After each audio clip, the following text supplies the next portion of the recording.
I'm Andrew DeRoberts. I grew up in Columbus, Ohio. My mom is a classical piano player. She made us all take lessons like every 90s kid, which I'm super thankful for now. I still play keys a lot, but my friend started a band when I was in 5th grade and I was like, that looks fun. Luckily, serendipitously, the guy I took lessons from, I walked in and he was like, hey, have you heard of Albert King? And I was like, I have no idea who that is. He's like, all right, let's go. That led to learning all about blues, R&B, and jazz, and starting a band with my friends when we were, like 11 or 12. We played a bunch of gigs all through middle school and high school. I went to LA for a summer job. When I was 21, I interned for this management company, and they had this new band that nobody wanted to help called One Republic. They had like half of their record done, but they had been dropped from their record label, and so no one really wanted to invest time in helping them. And real talk, I was an intern who didn't have a lot of cool opportunities, and I was like, well, helping this band is way better than anything else I'm doing. And then they also turned out to be great guys. I liked the music, we all got along, and making that album led to the manager offering me a job that just blew my mind out about what was possible in the world. Was in LA for about 4 years and then moved here at the very beginning of 2012. Over the years, I've continued to work with One Republic. Ryan and I have a wider relationship where we also work with Tate McRae, we worked with Julia Michaels. Without Ryan, I've also done a bunch of country stuff. Brothers Osborne, Kelsey Ballerini. I co-wrote that Miley Cyrus Beyonce song, Two Most Wanted, that won a Grammy for Best Country Duo Performance. And then of course the Beyonce album won Album of the Year and Country Album of the Year, which was great. I played a very small role in that record, but I'm super thankful to have been a part of it. I also have done TV shows and movies. I helped produce Songland for NBC. Brian and Shane McAnally from this Songland thing, we had a #1 together with Lady A. Played guitar on Encanto. I produced songs for Hocus Pocus 2, which was a new experience and super challenging because the parts that I did were effectively a musical where they were acting the scene to the songs. I've played guitar on records for tons of people over the years, but yeah, it's just a fun, wild journey. All right, so we just landed in Nashville. We're at the Urban Cowboy Hotel. Highly recommend it already. We've walked past it before and I've been recommending this place a lot, and it's so cool. It's this little boutique hotel that we still need to explore downstairs, but it is so vibey. Thrilled to be here. It's already been very Nashville since we've got here. Just talked to Chris Stapleton. It's his birthday today, and we're gonna go check out his space out here that we've added quite a few guitars to. And I don't know if we can bring the camera, maybe, we'll see. But I cannot wait to show you this guitar, dive into this story. It's a good one. Let's go find some food. All right, so one of my best friends ever who was relocated out to Nashville. We just did a video with his beautiful wife, Misha. He was on tour. We just walked out of the room. I just accidentally bumped into somebody and turned around. Shoulder check. And it's Noah. He's playing here tonight. So we were on our way to grab dinner, but instead we're gonna hang out, see him perform, and then we're gonna go do a proper dinner with a now proper local dude. Yeah. Insane. We're meeting up several times this week, and I did not expect it. So crazy. Anyways, yeah, this is awesome. What a great start.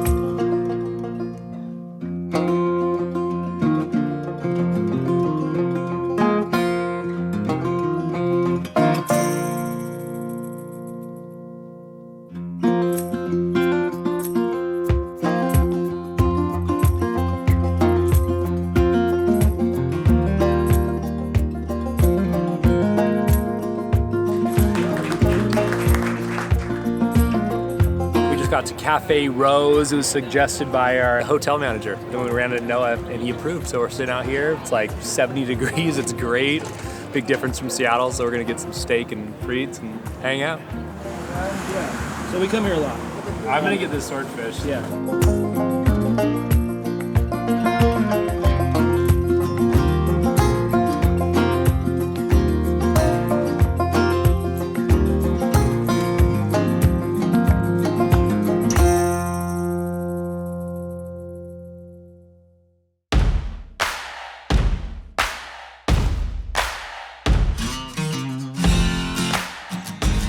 Today is the day we're gonna hook up with my buddy Andrew DeRoberts, who's a multi-Grammy award-winning session player, songwriter, producer, guitar collector, obviously an active musician. And he came into a 1951 Fender Telecaster a few years ago. Undoubtedly just an amazing guitar, which we'll dig into a little bit of that history. But as things go, they take on different lives. It's time to do that. So I'm gonna help him find a new home for this guitar. I'm thrilled. I've been following this guitar from the beginning, but this will actually be my first time seeing it in person. So we're gonna head over. He's about 10 minutes from this hotel, and yeah, it's gonna be my first time cracking the case, and it'll just be good to catch up with Andrew and see what he's got going on.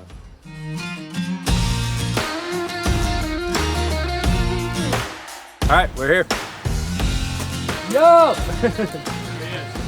That's perfect, man. Just appeared in the alley. What's up, Andrew?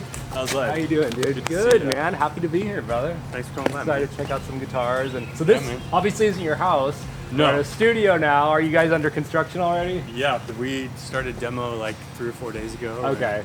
There's nothing left inside. So a little backstory. We were supposed to come out like a few weeks ago, and I'm like watching the weather, and it was kind of tornado warnings, all sorts of stuff. I'd been in between travel, and we decided, screw it, we'll reconvene in a few weeks. So we're here now. It's beautiful weather. New studio. Let's rock and roll. Let's go.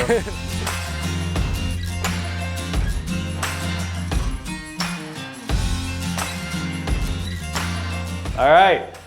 We're at Edge Hill Music Publishing. I'm trying to pull Zins out of this thing, man. They've got everything here. We've known each other for a while, and especially through the brothers Osborne, and obviously kind of like digging into a little bit of your history just before you got here. I mean, your credentials are insane, man. Like, you should be proud. I'm super lucky, man. All along, I've always loved different kinds of music, and I was like, well, I'm just gonna make music in all the genres that I like, and I'm so far really lucky. Well, show me your little tool shed here, man. So I just moved in here a week ago. So are you serious? Wow. Yeah. So I'm just getting set. Oh yeah. But this is like the perfect sort of like writer-producer setup, right? You got a room with enough stuff to make a bunch of noise, and then a overpowered computer. Yeah, I mean, first glance, it's like I don't see one guitar I'd like kick out of the mix here. It's yeah. First off, LG2. That's a nice welcoming. Got to have one of these, man. What's the story on this guy? That's actually that's the first cool old guitar I bought. Really? And it was, I mean, this is probably like 13 or 14 years ago at this point. It was on eBay. I didn't know anything. The guy was selling it as is. An LG2 on eBay. That's risky business. I know. But it busted headstock that you can see is solidly repaired, but it's not like beautifully repaired. But I bought sound. it. Yeah. And it sounds amazing, man. Like I think it's probably been oversprayed. I've had to have re-glue braces and all that stuff. Whatever. It's like one of those guitars. It's like they do a thing. They're super approachable, and especially if they sound good. You know, some of them are like, I always say like surface tone. Like it just feels like a little bit of just string. But when they, if you start hearing the wood on one of these, you get a lot of it. You know, a lot out of it. But. Yeah, and that guitar is super mid-rangey, so it's like a great lead guitar player's guitar. And you know, some of our friends really like this guitar because you can pick it up, and even though it's small, you can sit in a chair or on the couch. And it projects and it's loud and it's fun to play. This Martin is it a 40s or? 49. 49. Yeah. I was actually guitar shopping with our boy John Osborne. Yeah, man. And we went to a place that had a bunch of old Martins, and this was actually the cheapest among them. But I played like 2 chords on it, and we both kind of looked at each other like, oh God, who's gonna buy it? Oh, dude. That's got a lot of bass too for a D18, but. Yeah, and it records really well. Like it's fun it's a great guitar to just kind of like sit around and play by yourself because you can drive it really hard, you can hit it hard like a bluegrass instrument, but you can also like play more dynamically with it, play softer or whatever, and it sounds great. And it's funny, I was in like I jokingly call like the small guitar players union. Yeah. Like I liked small acoustic guitars. I'd played a bunch of big Martins. And for whatever reason, I don't know if it was me or the guitars or whatever, but I never gelled with them, whatever. Yeah. And then I played that one and I was like, acoustics are so tricky in the way that you record them, like in the mic that you use and where you put the mic. Yeah. So you can make that guitar sound like a bunch of different guitars just based on, I mean, even with the same mic, or if you use 2 mics or different mics. And so it's like, I mean, I use it for almost everything now. I have 2 of these KM84s, which are like a very classic mic. Those are great with acoustics. There's also a U67 up there that before I had the 84s, I would just, I mean, that's like my main vocal mic, and I would just grab it and pull it down Totally. to record acoustics with it. And those sound great too. What I love in acoustic guitars are recorded with what you would call like a larger diaphragm condenser, which is like Tom Petty, a lot of Zeppelin stuff, a lot of the stuff Jeff Lynne did in the 80s, and even Jimmy Iovine as well. And the trick there, though, is I think a lot of people, we're going to reveal a big secret that I feel like no one wants to talk about. Everyone says like, oh, you mic like around the 12th fret or where the neck joins the body or whatever. No, man, if you look at all those pictures of Jimmy Page and Tom Petty and all these guys recording acoustic guitar, the mic is pointed at the guitar pick, basically. Because you don't, and as soon as I figured that out or it clicked for me or whatever, I tried it and I was like, oh yeah, like you want to hear the pick hit the strings. You don't want to hear your fingers slide all over the strings. It just became like canon that you put the mic in front of the 12th fret and that's how it sounds good. And that is a great guitar sound, but it is not, definitely not the only one and not the one that I think I grew up loving. Well, and it's like, I think everybody's heard a recording or tried recording by themselves when they hear like all the strings squeaking. It's like, once you hear it, you're like, oh my God. I grew up as a guitar player. I come from guitar culture, kind of like the right hand is like where everyone's personality is, right? So yeah, you can mic the fretboard or whatever, but like the more you can get of this, the more personality you get from the person.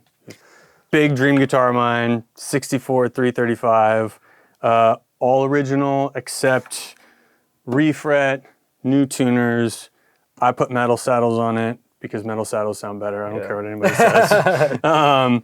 And then it has a Bigsby, obviously. Bigsby's original. I know for some people those are controversial. I love it. Creatively, it's a great tool. I looked up to like a lot of blues and R&B players as a kid, and that they all had guitars like this because they wanted like the flashiest, blingiest guitars they could have.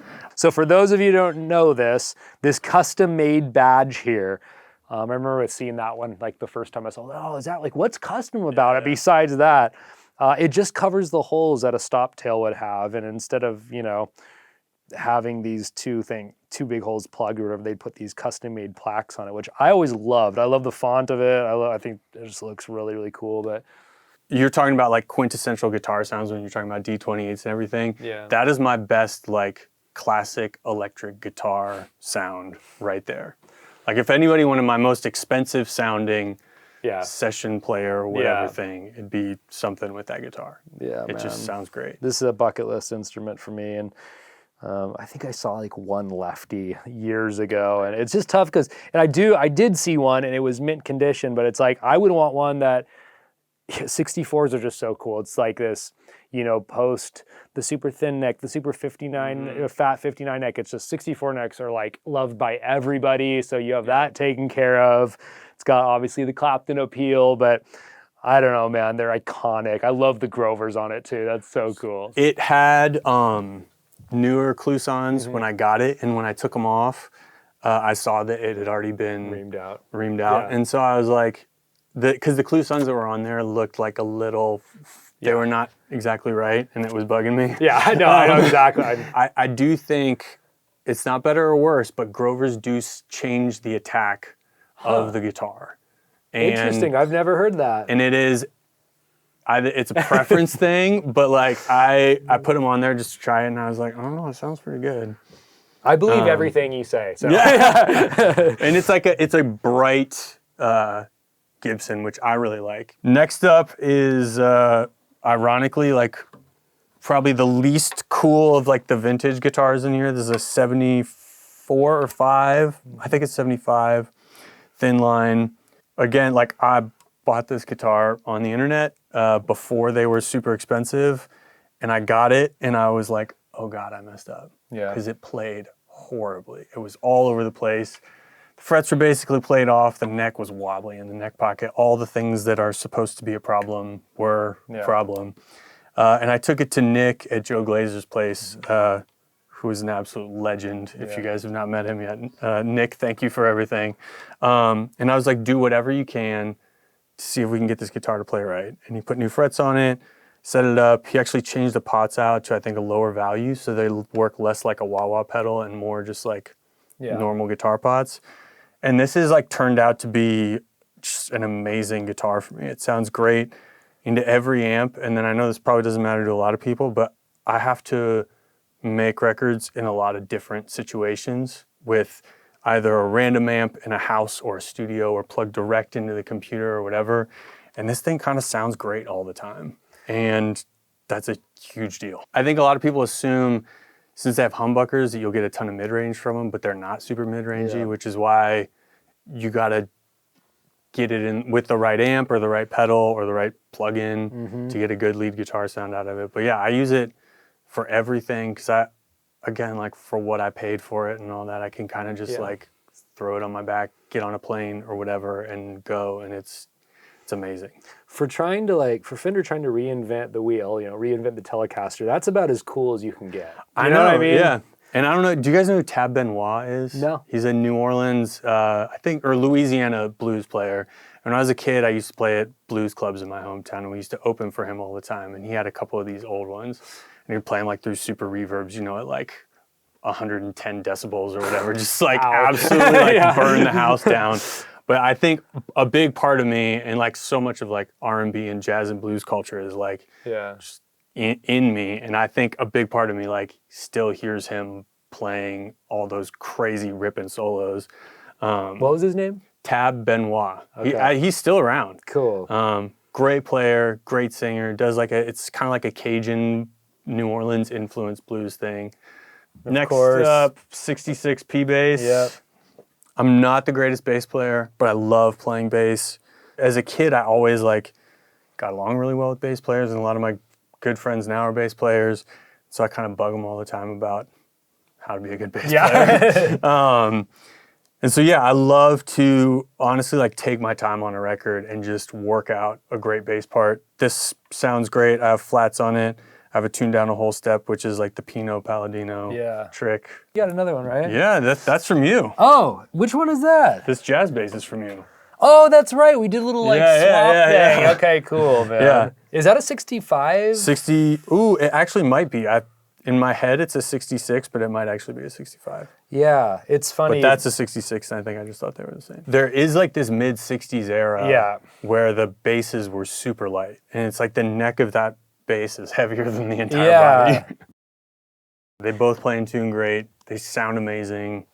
And I've actually been looking for one for a while because a friend of mine whose studio I work at in LA has a similar era jazz bass, and I use it on a bunch of records, and I was like, oh, this is a very different thing from a P bass, but it does, depending on the genre or the style or what's going on in your mix, a jazz bass does leave more room in the mid-range for other instruments. The jazz bass almost has more low end, but less low mids, and the P bass, you could say it maybe has less super low end, but has a ton of low mids, which is the sound that we associate with James Jamerson or whatever.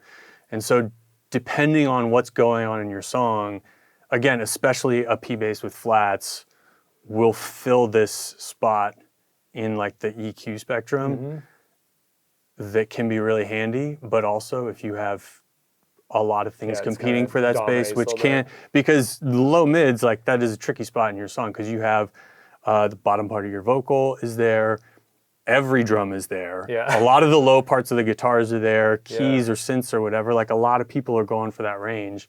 But if you have a sparser song or something that's more old school even, it can be nice to have a bass just be hey, I will make your song sound fat.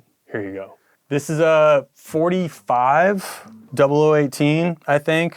And what would this have been? 2019 and 2020, I helped produce this TV show Songland for NBC. The main part of my gig was helping Shane McAnally and Ryan Tedder, who were two of the on-air personalities, work with the artists and contestants they were working with to remake their songs. And Ryan has an old Little Martin that we were in LA. I used it on a ton of the show, and the first season of the show was a tremendous workload. I mean, it was very hard. It was kind of a new concept of a show. None of us really knew what we were getting into. And look at me. I lost 15 pounds in 6 weeks making that TV show. Yeah, just because I was up and going all the time. Damn. And as a thank you, but also, oops, we're sorry, we tried to kill you, Ryan and Shane gave me this guitar. I think giving people instruments is an amazing gift, period. And I love those guys. We've obviously done a bunch of great work and had great times together. So I'm just super thankful to have this. And I think of them every time I play it. Yeah. It's great. This is like a 70s Yamaha nylon string, which the artist Stephen Wilson Jr. Just found and told me to buy. Wow. Because I was like, Steve, because he's an amazing guitar player. With as much as I thought I was going to use it, I was like, I don't want to spend I don't need some fancy classical level nylon string. I was like, Steven, what's the secret?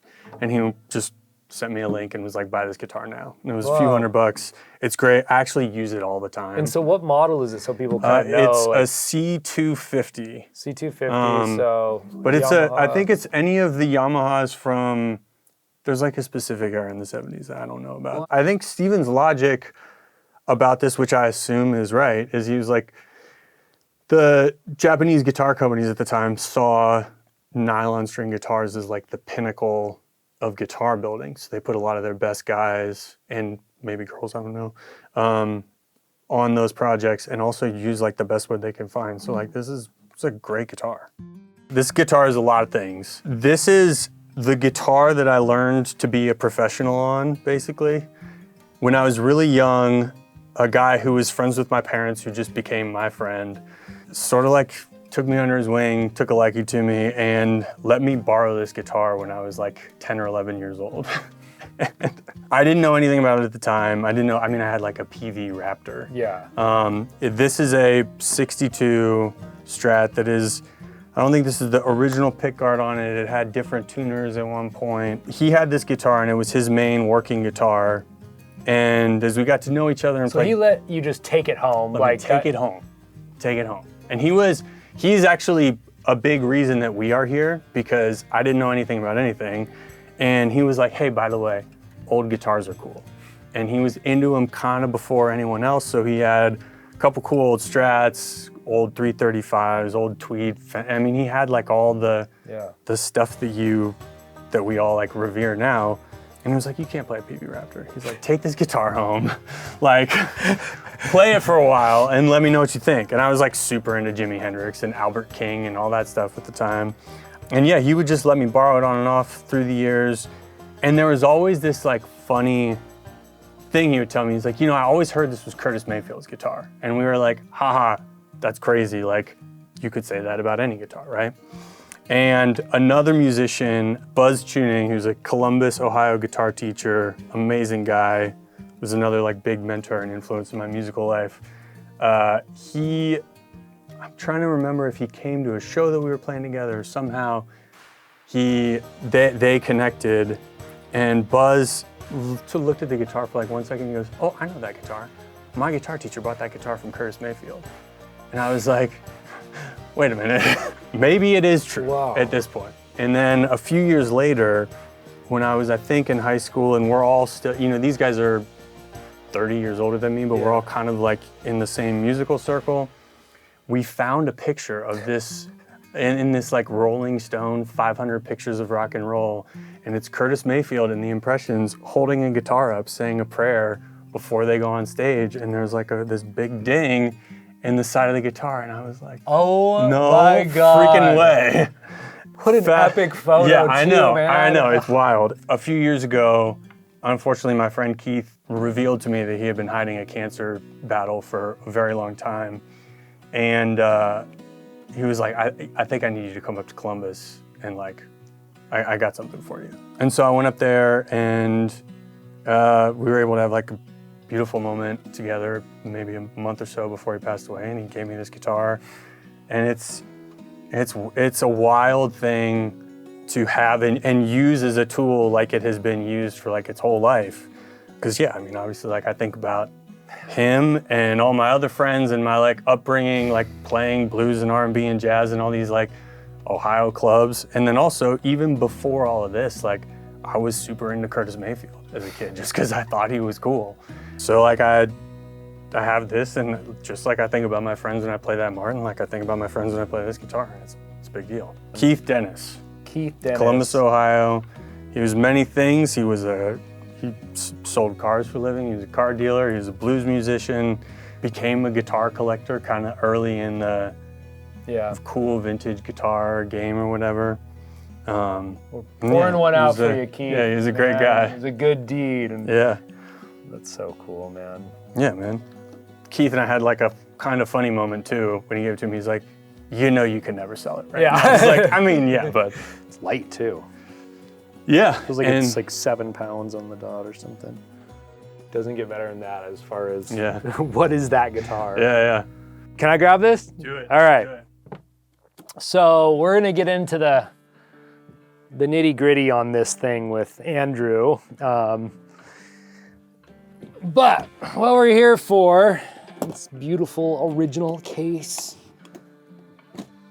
This is my first time seeing it in person, 1951 Fender Telecaster. So, you know, when Fender reissues the Telecaster, they oftentimes do the 52 reissue. That's kind of like the flagship year because that's when they were kind of full steam. Mid-late 51 is when you see the very first Telecasters. By 52, you know, revolutionary, changed the world. To me, the Telecaster is like the most important guitar. I mean, obviously the Strat, the Burst, it's very personal for me. I have like a relationship with Teles where I kind of stayed away from them at first. I was into Randy Rhoads and Hendrix, Stevie Ray Vaughan, you know, Les Pauls, and they were a little bit too, they're like tattletales, man. You hear your mistake and they tell you the truth, and less is more, just like each note and all those things. That's where like the Telecaster really, really blossomed in my brain.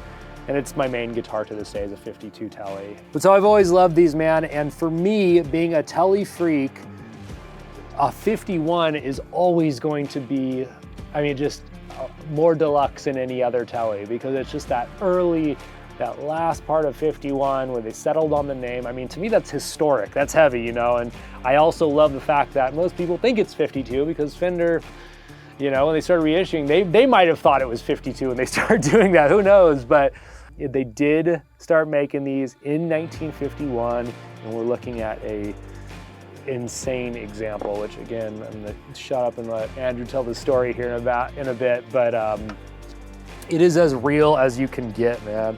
This is what we talk about when you see kind of the map of somebody's life. I mean, you can tell where he was playing here, his type of music, you know, he didn't go too high. I'm sure he did some lead stuff here, probably a big rhythm guy, playing some chicken picking stuff. Put the guitar in its case, I'm sure, every night because that's a lot of years of wear, and there's no big chunks. Yeah, it's in pretty good shape. An old Tweed Deluxe amp that the guy bought around the same time as the guitar. I think that I'm unsure exactly what the story is, but if the guitar is a 51, the amp is a 52 or 3, I think. This was his rig for until the 90s. When he got, I think, like a Blues Junior and a 90s thin line Telecaster. The collecting aspect is cool for me, but for me it's more about like, I feel like if you get a great old guitar and you get it set up to play well, you can kind of drive it like a race car and it will perform better than many, many, many new guitars. There are great new guitars, but the great old ones are really special. The history and who's played it and all that stuff is fun, but for me, when I play it and I feel the body resonate and I hear the pickups and I hear the sound through the amp and everything, and I honestly feel how well it plays, I'm like, oh, this is a guitar that can do real work. And that makes me feel powerful. Like, I hate to sound so crazy, but like when I feel that, I mean, we've all felt that from instruments, right? And like, that is a great feeling to get from an instrument when it is just going in the direction that you want to go creatively and not slowing you down at all. And that's, again, the best vintage guitars do that in a way for me that is so powerful. So I just started kind of like aspirationally looking at your website and all the other websites we know about at old 50s Telecasters, thinking like, yeah, this is probably never gonna happen for me, but like, aren't they so cool? A year and a half or 2 years ago maybe, an artist I work with a lot was in my studio and he was like, hey man, you like old guitars, right? And I was like, yeah man, look around, like we got old guitars everywhere. And he was like, My friend's wife's grandpa passed away a few years ago, and his family has an old Fender that they want to sell. And he was like, "Are you interested in it?" And I was like, "Yeah, I mean, have them send me some pictures, sure." And in my head, I'm thinking like, probably an 80s something, right? Like, we've all seen this movie before, I've been in this story before. Not 10 minutes later, he showed me some of the pictures that I sent you, and it was a full body shot of this guitar with the ashtray cover on. And I was like, oh, that's not an 80s guitar. I know a little bit about old guitars, but I'm far, far from an expert. And so I called people I know who are, and I was like, hey, I think I might have a chance to get a real Blackguard. What do you think about this? And we talked about it. The pictures all look good. I talked to Joe Glazer, and Joe was like, man, there's nothing I can tell you over the phone that is gonna help you when you get down there. He's like, you're gonna have to go down there and basically make a gut decision about like, is this the real thing or not? And in my head, I was like, I don't think I'm gonna get an opportunity to buy a guitar like this in this way. This is not an opportunity that comes along very often. So I started putting up a lot of guitars for sale. You helped me get rid of some of them. And I drove down to a place about an hour south of New Orleans from Nashville, walked in, met these wonderful older people, and kind of from the second I opened the case, I was like, it's definitely not fake. I had a great experience with these people. We talked a lot on the phone before I went down there. I think both for them to feel comfortable and for me to feel comfortable, they knew enough about what they had and I knew enough about what they had where we agreed on a price where everybody was happy before I went down there. We sat for a while. They told me all about their dad, who was the original owner of this guitar, and he bought this guitar and this amp new from Professor's Music outside Raceland, Louisiana. The guitar is a late 51, the amp is like 52 or 3, and he was a semi-pro country gospel musician who played all around that region for his entire life. He played this guitar and this amp at least until the 90s, and then it was retired in favor of a 90s thin-line TELE and Blues Junior. My suspicion is that he played the frets off of it, and that's why he had to retire it, because when I got it, the frets were there, but they were not very functional. It was an emotional moment for everyone involved. You know, this is a big part of their life, but on the other hand, their dad had passed away several years before.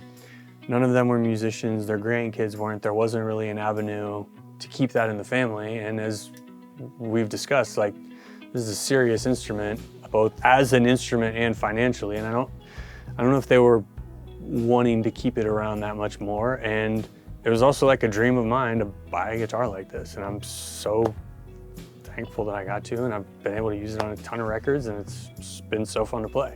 I got home late the night that I bought it, took it inside, basically went straight to bed because I was exhausted. Woke up the next morning and went straight to Joe Glazer's place. Nick Druschel, who works for Joe, and I have become friends over the years because he's fixed so many guitar problems that I've created, I'm sure. Joe grabbed it and, he starts looking at it and he unscrewed the switch plate and all that, and he's like, man, like, I don't think anybody's ever unscrewed this control plate before. Again, this is me not knowing very much, but I was like, guys, when I play just the neck pickup, it sounds like the guitar's out of phase. And Joe was like, oh man, that means your neck pickup needs to be rewound. Not a big deal, but we'll take care of it for you. Put new frets in it, rewound the neck pickup. The guitar originally had the blend circuit in it, which I left it like that for a while, but again, I really like to play these guitars, and I've become so used to using the volume and the tone and the three-way switch pretty actively on a Telecaster. And so yeah, as it is right now, the guitar has new frets, a rewound neck pickup, and new guts under here, but the original frets are in the case, and the original switch and pots and everything are in the case as well. Buying this guitar and using it the way I have has been a dream. At the same time, my family has a dream house project on our hands. It has helped them live their dream by making records. And now it's gonna help pay for our renovation project. The adventure to buy the guitar was like for me, like I know you guys do that stuff all the time, but that is a once in a lifetime experience probably for me that I will never forget. It was so much fun. Playing this guitar has been incredible, and I would love for someone else to make great memories with it too. My like sentimental relationship, for better or worse, is with the Frankenstein Telecaster that I played through my 20s. It's worth like, you know, a few $100s, right? I'm at a point in my life where I have to decide what the few most important things are, and my main focus is like delivering this dream for my family.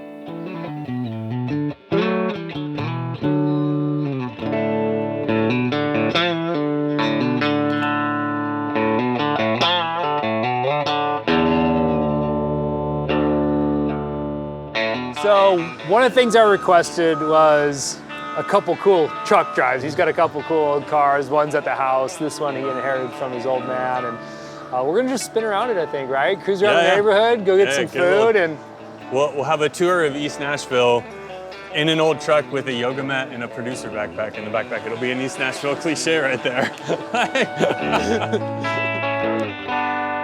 For those of you who don't know, you got downtown Nashville with like Broadway and all that, but all the musicians pretty much live in East Nashville, right? And you got Franklin and all that. But I've never had a proper tour from a local, so let's cruise around. We're all squeezed in here. Let's go. Eventually this AC will kick on. The old Ford pickup we were talking about, my son and his best friend came with me to pick it up. And when they got in, they're like, "This is the best car ever." And I was like, I mean, it's cool, but it's a 93 F-150. Like, it's not like, there are other cars in the world, but some people just, like it does a thing for them. Let's get some air going. And this was your dad's, right? This was my dad's, and I bought the other truck kind of trying to replicate this, and unfortunately my dad passed away after a long battle with Parkinson's earlier this year. And I mean, I'm sure you guys are picking up that there are a lot of things in my life that exist because of an emotional tie-in or whatever, and this truck is a big one for me.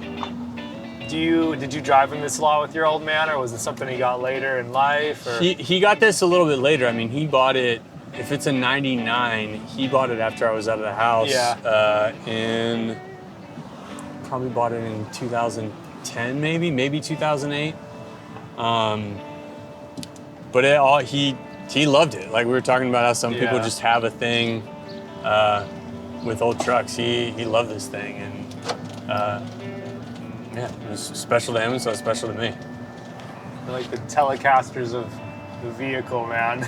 I mean, they kind of are. I guess they're like, I must like simple things. I like old trucks are cool. Telecasters are cool. For any keyboard players out there, Juno synthesizers are kind of the Telecaster of synths. They're far from the most complex, but every time you hit them, it sounds like you're in a song already.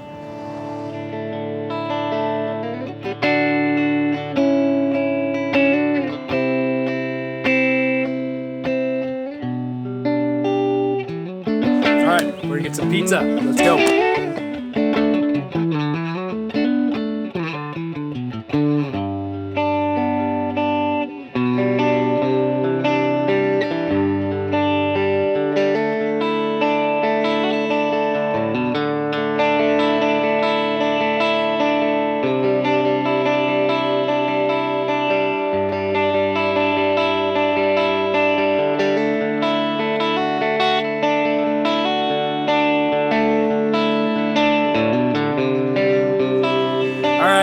Had like 3 pizzas at Roberta's. So good. Thank you so much, man, for today. And bro, bring it in. Yeah, we'll reconnect tomorrow and continue this. But amazing day. I'm full. I'm gonna take a nap and then enjoy more Nashville. So, all right, brother. See you, man.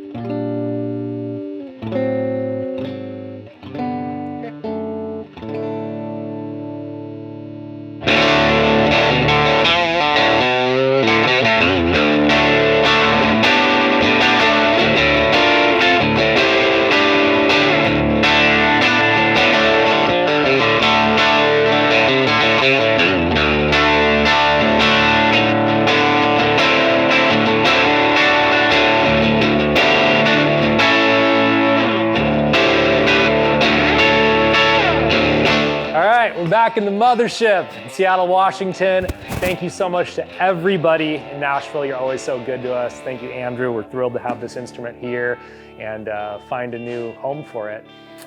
Big shout out to Chris Stapleton. We ended up hooking up with him on Friday and just appreciate your time. We got to go through some old lumber. No cameras allowed this time, but perhaps down the road. But anyways, all right, we're gonna get going on this thing and run through its paces.